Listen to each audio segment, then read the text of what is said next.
Hey, hey, everybody. Colleen Riddle coming to you live on this Monday from Santa Rosa Beach, Florida. All right, so I was reading this article. I actually had read it a while ago and I flagged it. And I thought it was really interesting. And so I wanted to share with you guys and get your feedback to see if you use any of these phrases. It's basically 10 phrases. It's from Success Magazine. And I'll post a link below when we're done so you can read the full article. But, our communication is so important, and we can make bad or good first impressions, whether we're giving a presentation, whether we're giving a speech, whether we're just talking to someone. The phrases and the verbiage we use are important. So I got a kick out of this because verbal mistakes can cost us credibility. So, all right, I'm just gonna read here, and I wanna know if you are guilty of using any of these, because I am with some of them. So I wanna hear what y'all think. Oh, the sun has not come out all day, and now it's coming right on in on me. All right, so the first one, because the article basically talks about, if you wanna have integrity and influence, consider dropping these 10 phrases. All right, here's the first one. I'm confused, or I don't get it. So basically, instead of putting the responsibility on someone else, take ownership and say, can you help me understand your position? So take ownership of it instead of just saying, no, I'm confused. And that helps you remain open as well. So that's number one. Number two, you know what I mean? Does that make sense? Okay, I'm guilty of this one. Who's guilty of number two? And it says, asking for constant validation chips away at your command. But this one I'm guilty at. I have a tendency to say, does that make sense? If I'm teaching or coaching on something, does that make sense? Do you understand, do you know what I mean? So I'm curious, raise your hand if you use that one. All right, that's number two. All right, number three. I was like, or she was like, so using the word like, it is not very sophisticated. So if you catch yourself using that, try to shift that. It says the word like is an unsophisticated setup that gets in the way of your clarity and credibility. So take out I was like or she was like when you're explaining something. All right, number four. This brings back memories of Toastmasters for me. So number four is those are crux words that I was brought to my attention when I was heavy into taking Toastmasters. Anybody ever taken Toastmasters? Drop a 1 in the comment if you have ever done Toastmasters to help you with your speaking. It's an incredible organization that helps you. If you have any fear of public speaking, it will totally launch you and help you feel comfortable and more confident in public speaking. I did it years ago, and it was a huge, dramatic change on my communication and speaking. But they said, watch out for the overuse or filler words and practice pausing to counteract the clutter. When we were in Toastmasters, they would actually count your ahs or ums because that's your crux words. But it's good to bring awareness, right? We got to shine light before we can change something. All right, so that was number four. Number five, oh, this is a pet peeve of mine. I've been too busy, or I started writing an email and forgot to send it. All right, so the I've been too busy part is kind of one of my pet peeves because I catch myself if I'm about to say, oh, I'm so sorry, I've been so busy, I haven't gotten to that.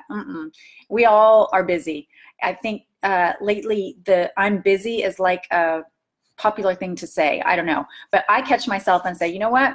I have not made that a priority. I apologize. I'll get right to it, because really it's a matter of making things a priority that are important to you, right? So if you're saying I'm too busy, it says excuses are unattractive. Say, I apologize for the inconvenience. You will have it by tomorrow. So that's number five. All right, number six, out of the box thinking. They say that should be retired. We can't escape all the buzzword phrases, but ones like this have become boring. So does anybody still use that phrase, think outside the box? That was number six. Number seven, you always. So this one can make someone on the defensive, right? If you start a conversation and you're always da da da da da, that immediately can put someone on the offensive. So or they get defensive. So this says, sweeping generalizations lack insight and get in the way of healthy dialogue. Be specific and avoid using vague blame tactics. All right, so we want to get away from saying you always. That's an important one when you're talking to your mate, right? Your spouse. You always is never a good way to start a conversation. All right, so that's number 7. All right, let me know if any of these are resonating with you. If you're like, oh, I use those. All right, number 8.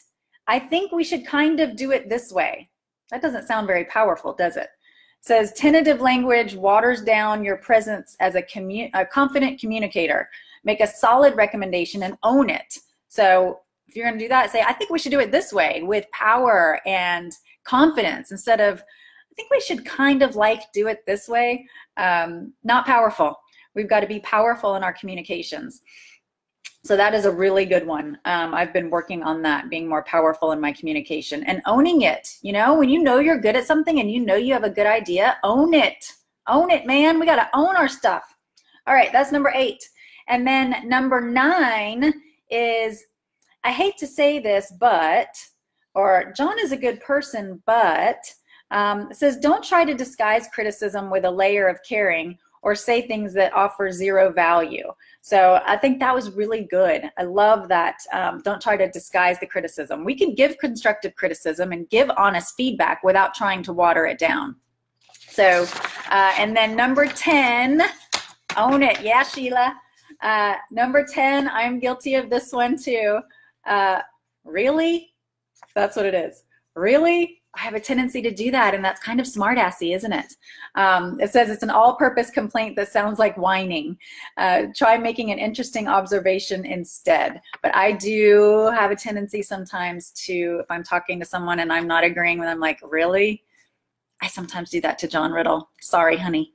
And then it just kind of closes with, if you want to have more credibility and influence, be like, you know, more intentional with your communication.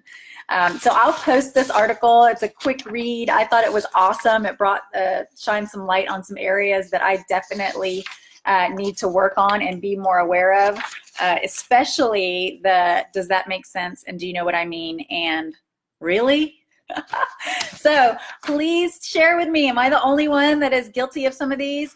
I want to know what you are guilty with and if you're willing to change it. All right. So drop a comment below if you found this helpful. Share it so that we can help everyone out there become better communicators using stronger language and owning our power, because it all comes down to communication. And it also all comes down to making that first impression. If we say some of these things, we can come off, you know, sounding a little unintelligent.